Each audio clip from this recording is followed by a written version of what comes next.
Hi guys, welcome back to my channel, or a big welcome if you're new here. My name's Jenny and I make all sorts of lifestyle content on this channel. So I make videos like weekly vlogs and then videos about chronic illness, disability, mental health, Disney, a bit of fashion, beauty, travel and pretty much everything in between. So hopefully there'll be something here that you enjoy and I really hope you stick around to watch this video. So I'm back with my last video for EDS Awareness Month, and this one again we're talking about the pandemic, but particularly in this one we're talking about some of the positive things that have come from the pandemic for people with EDS and other chronic illnesses, and we're also talking about what lessons we would like to see medical professionals and society learn about chronic illness in general, or EDS, that they have perhaps come from the pandemic. So this is something that's hopefully a little bit more positive than the last videos, and I think when people are talking about the pandemic, obviously there are a lot of negatives that have come from it, but I think it's also important to acknowledge some of the positive things that have come from it and what we can learn and hopefully take forward. So I've still got some people with EDS in this video who have very kindly offered to be part of it and share their thoughts and ideas as well. So hopefully hearing their stories and their thoughts will help to raise awareness, will help to perhaps bring some new ideas about and possibly even bring some change. That would be amazing. But yeah, I hope that you find listening to them helpful. The main lesson that I wish society would learn from the pandemic regarding people with chronic illness is that we're people too. We're not just the vulnerable, just high risk, just numbers. We're not expendable.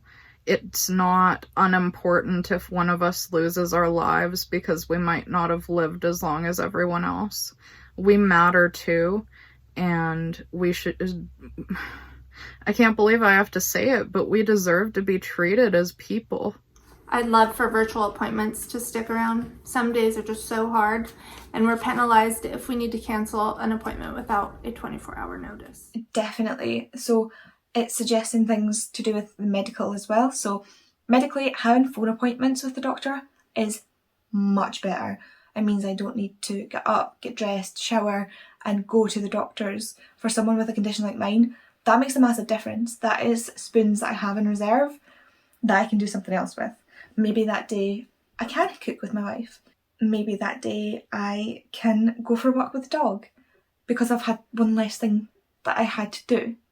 And I certainly think that, you know, putting people in a waiting area together and waiting and delays and everything like that, the system didn't really work before, and now things seem to be a lot more streamlined.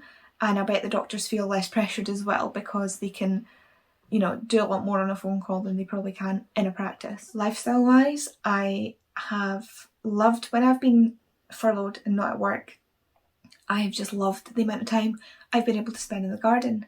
I've not had any pressure to have to go see a friend or go to a party or, you know, do things that I do want to do, but if I'm not feeling up to it, I don't need to make an excuse or be like, oh yeah, sorry, the disabled girl can't come again. And it makes relationships with friends a lot easier because we all know we can't go anywhere because of COVID. I have gotten through so many books and it's been great. And I've even started a YouTube channel talking about books, and I would not have been able to do that pre-pandemic. So, you know, things like that have been great. Being able to do things remotely has been amazing. And I think that the technologies and things that have been adapted to help people work through COVID are massively beneficial for disabled people. Like remote working. If I could work remotely, I would be able to do so much more in a day. I would be, you know, able to spend more time at home with my family and do more because I'm not having to get up and drive to work and drive back and spend that time getting tired and sore in the car. And it would be incredible to be able to do that from home because I'm also more comfortable at home. Are there any lessons you would like medical professionals and society as a whole to learn from the pandemic relating to people with chronic illnesses? Yes, and I'm going to start with, we are not worth less because we have a pre-existing condition. The amount of times I've seen people say, oh well, I'll be fine. It's only people with a pre-existing condition that are getting really ill and dying. It's only people with a pre-existing condition. It's only my mother. It's only my grandmother. It's only someone's child. And it's not. People are dying everywhere, but it shouldn't just be only someone.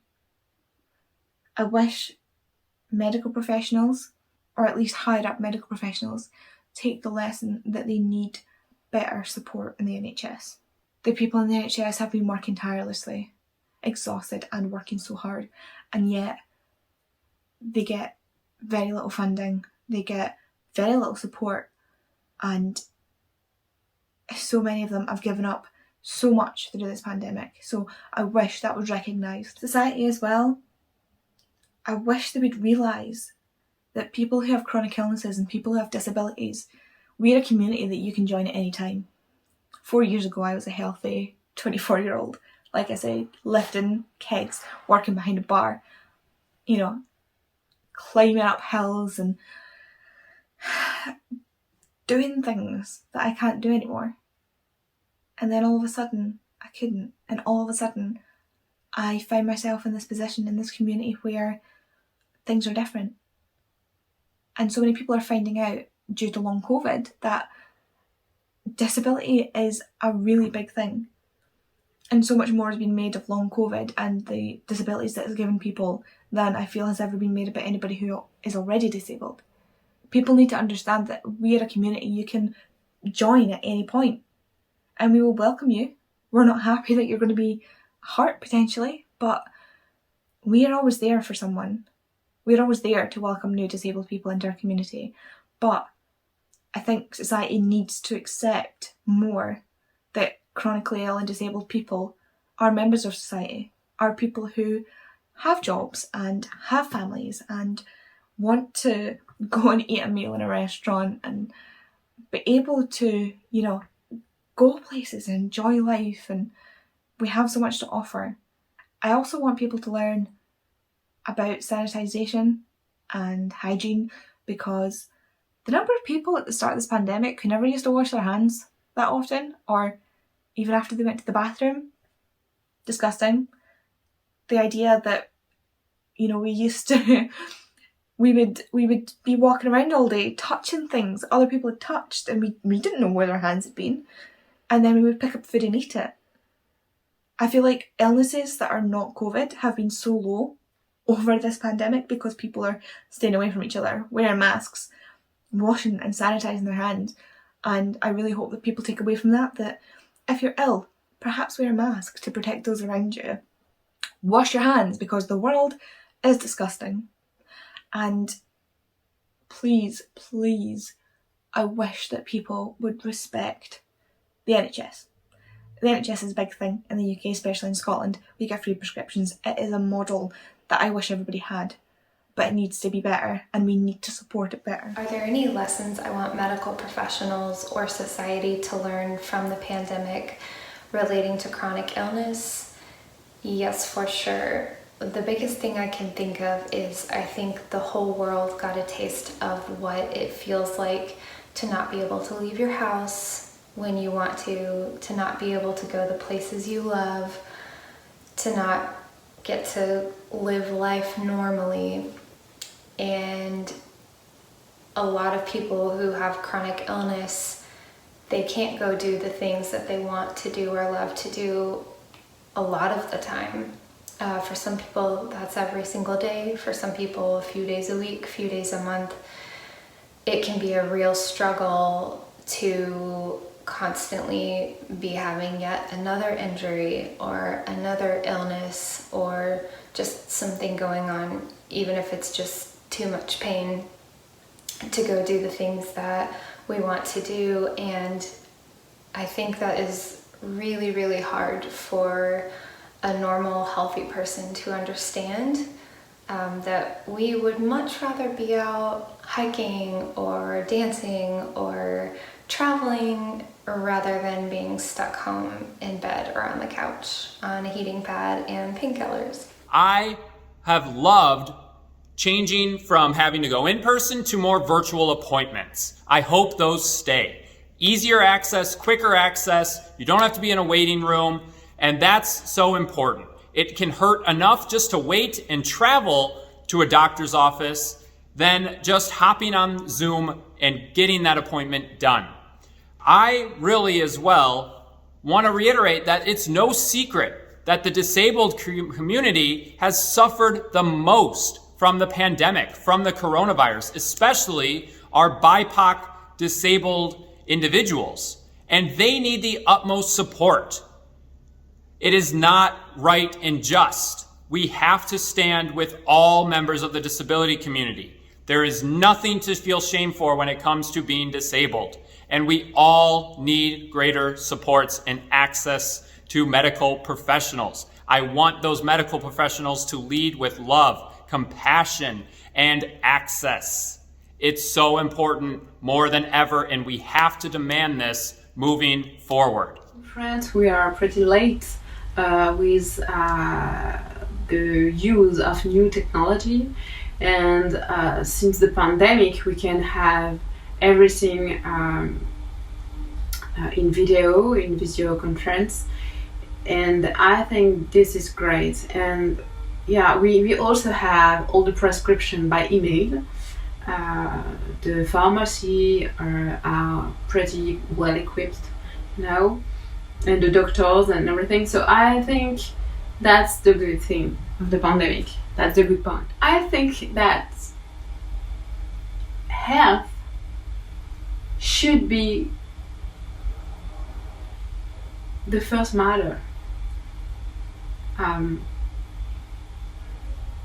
People shouldn't be suffering and shouldn't be isolated when they are ill. I think I do not understand why they put everyone in lockdown, because there is no the modern medicine is not the only medicine which is working, and for lots of people it's not working, but the other one are. So I'm not against the modern medicine, but I think it's good to have both and to see what is working the most, which one is the most efficient, you know. So there's been quite a few positive things, I think, that have been brought in because of the pandemic that I think it would be good to see continuing. Firstly, virtual appointments. I think it would be good to see that option there. I think for me, generally, I prefer to have appointments in person. I just find that I find it easier to talk to somebody face to face, and if obviously they need to examine you or something like that, it's obviously better to be done in person. But I think having the option to have the virtual appointments would be really good. You know, a lot of my appointments are up in London, and sometimes I have the appointment and I think that would have been so much better to have been done over the phone or by Skype or something. And it would cut out obviously having to do all the travel, which is exhausting, it's expensive. So I would really like to see that option stay there, but I think it would be important to have the option for the in-person appointments as well. I also think that another thing that should continue is the flexible approach to working. Obviously a lot of people have been working from home, and previously a lot of people with chronic illnesses and disabilities have been told that working from home isn't possible in a lot of jobs.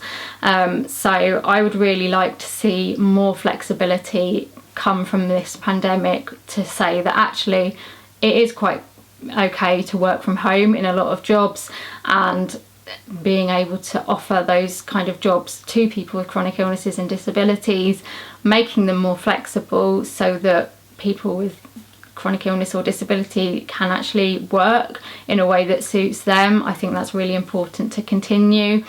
Also things like, you know, as we've been in lockdown, seeing like concerts online or virtual tours of places online. I'd love to see more of that kind of stuff continuing. A lot of people with chronic illnesses have been able to access the world so much better from their homes than we were before the pandemic. You know, none of this stuff was available before the pandemic, and so it would be really, really sad to see it taken away again, because it has enriched the lives of a lot of people, and it could continue to enrich the lives of a lot of people. So I would love to see things like shows, concerts, productions, all that kind of stuff being made available online for people who want to watch them. Even if people have to pay, you know, to see some of those things, I totally understand, but having that option of being able to do it online would be amazing.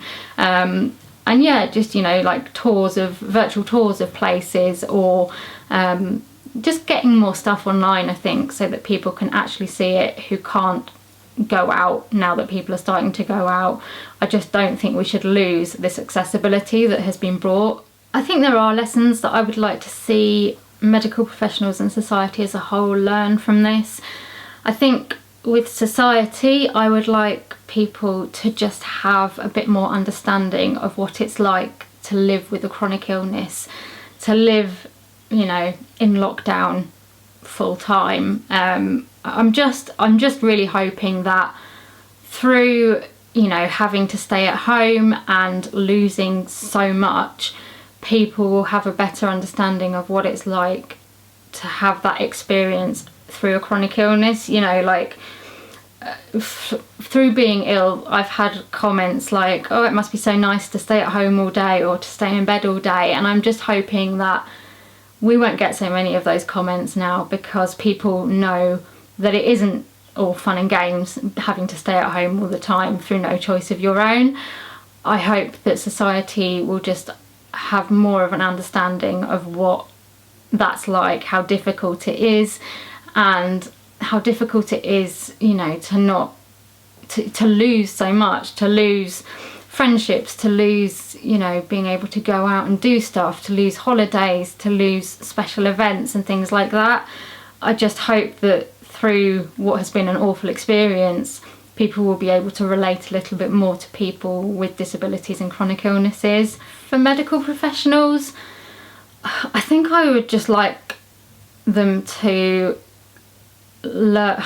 It's difficult because some medical professionals are fantastic and have so much empathy and understanding, but I think I would just like the profession as a whole to appreciate the lives of people with disabilities and chronic illnesses more, and for us to feel like we matter a little bit more, you know, like we're real people.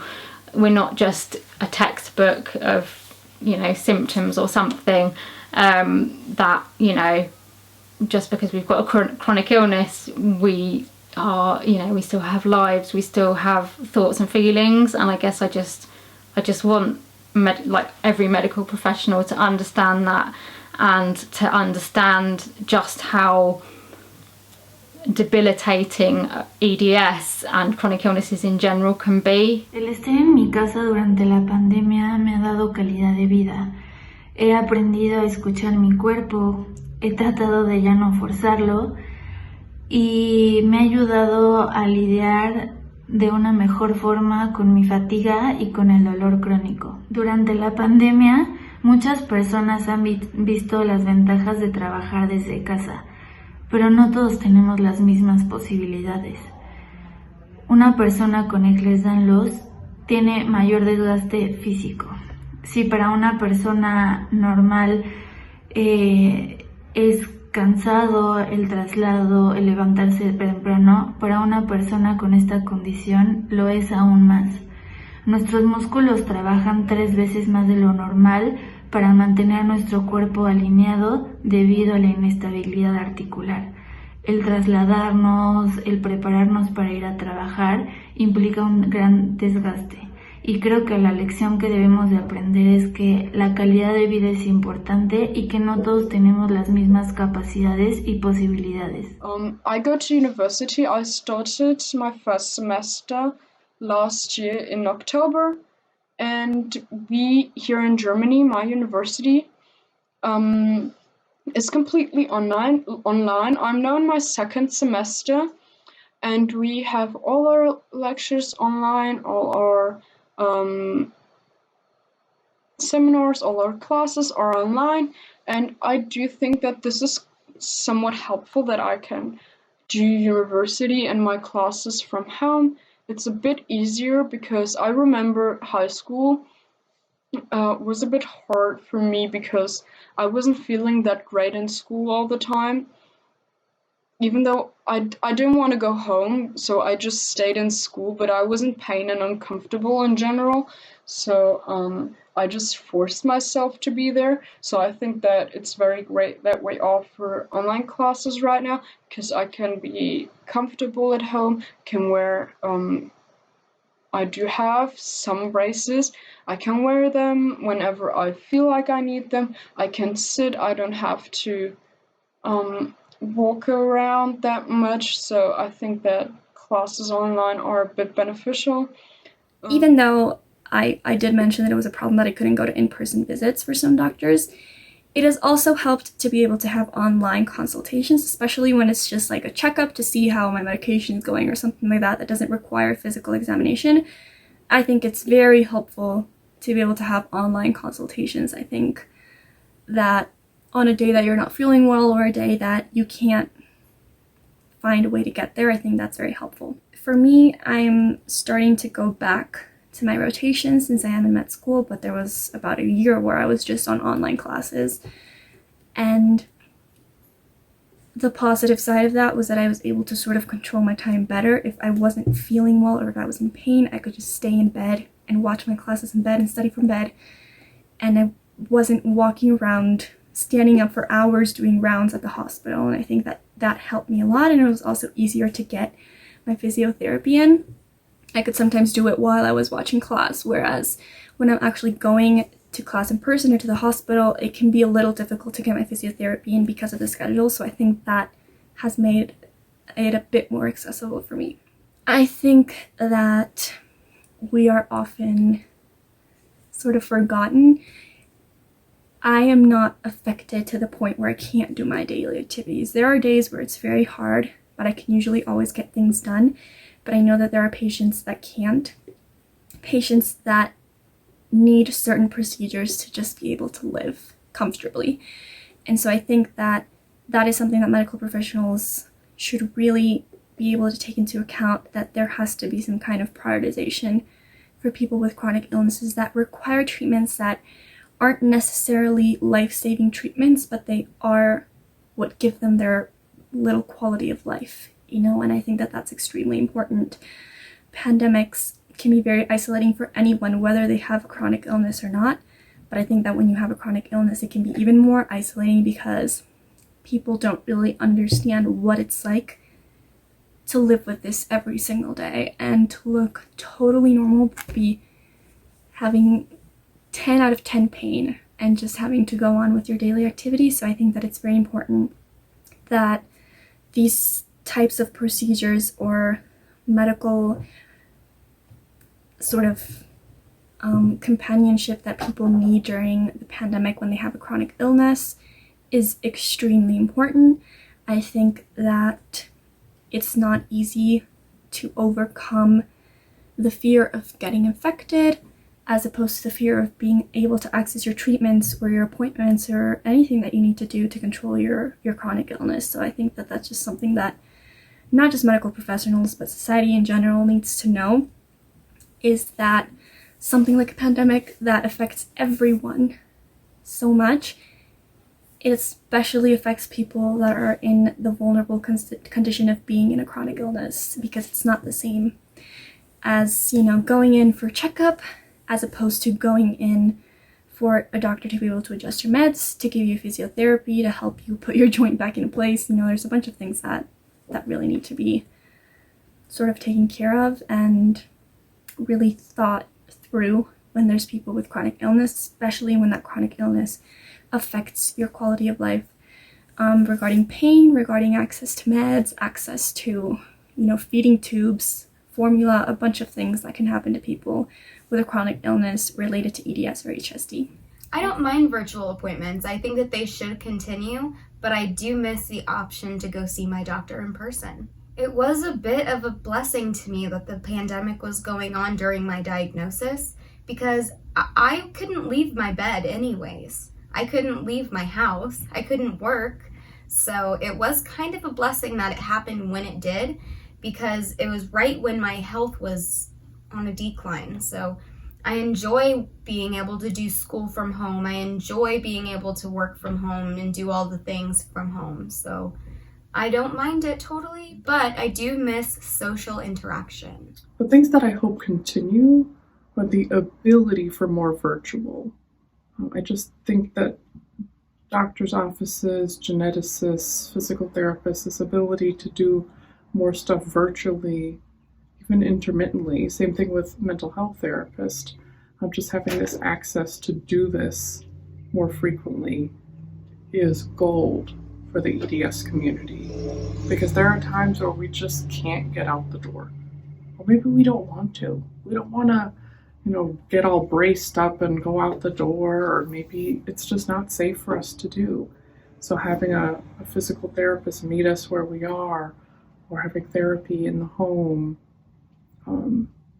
we see that it's possible. Now we can't turn away. So that's what I hope medical professionals and larger society realize, is that the world can be a lot more accessible. Some of it can be challenging to implement, but it is certainly possible. And the fact that only when something globally affects us is when we want to be accessible is upsetting, but I think we'll take what we can get from this and hopefully realize that it doesn't have to be that hard. We're all adaptable people, and I think there's a lot of hope coming through from what we've learned. I would love to see more virtual calls in the end of the pandemic. I would love to see more the accessibility we have now in the pandemic, out of the pandemic, because what if some of us have like physical pain and we can't make it to an appointment? A phone call would be a great alternative, and I think we should encourage more of that. And also online support groups as well, Zoom calls and that. Professionals need to stop taking disabled people for granted and actually to do some more effort and get their foot out of their butt and really do something about all this. Because a lot of us have struggled during this pandemic. A lot of us can't even do anything without the support we need due to social distancing. So I believe that they really need to step up a gear and actually listen to people with chronic health stories. Where possible, a lot of these appointments just shifted to Zoom calls. That's something I'm perfectly happy with, and I really do hope that it continues a lot more. I'm already seeing some providers starting to ease away from the kind of teleconferencing for medical appointments. There are definitely limitations to them, but I think there's massive opportunity there for people who suffer with chronic conditions like EDS.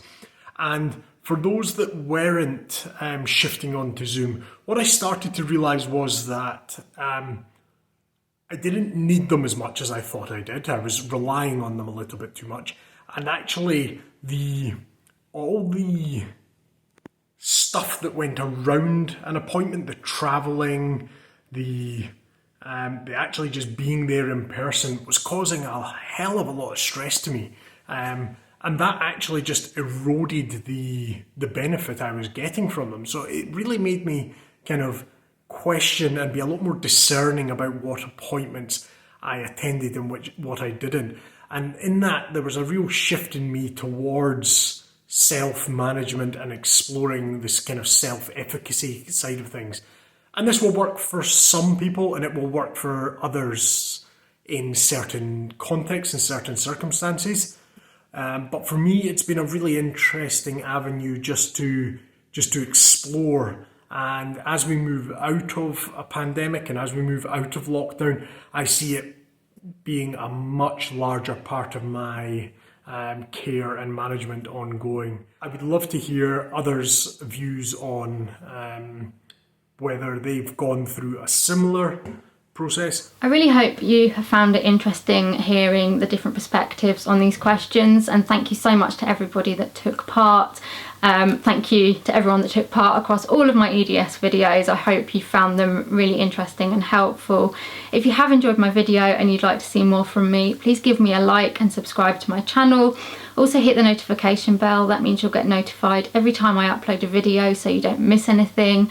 Leave me a comment, let me know if there's anything positive from the pandemic that you would like to see continue, and also what lessons you would like to see people learn from it. Also let me know if there's any particular videos you'd like to see me do, whether it's about EDS or something completely different. It would just be really good to know what sort of things you'd like to see. Also come and follow me on social media. My links are in the description below, but I'll put my Instagram and Twitter up here. Those are the two platforms that I'm mainly on, so do come over and say hello. I'm replying to comments as quickly as I can. It just depends what my health's doing as to how quickly I can do it, but I really appreciate anybody that's taken the time to leave a comment, and I'll see you all in another video very soon. Bye!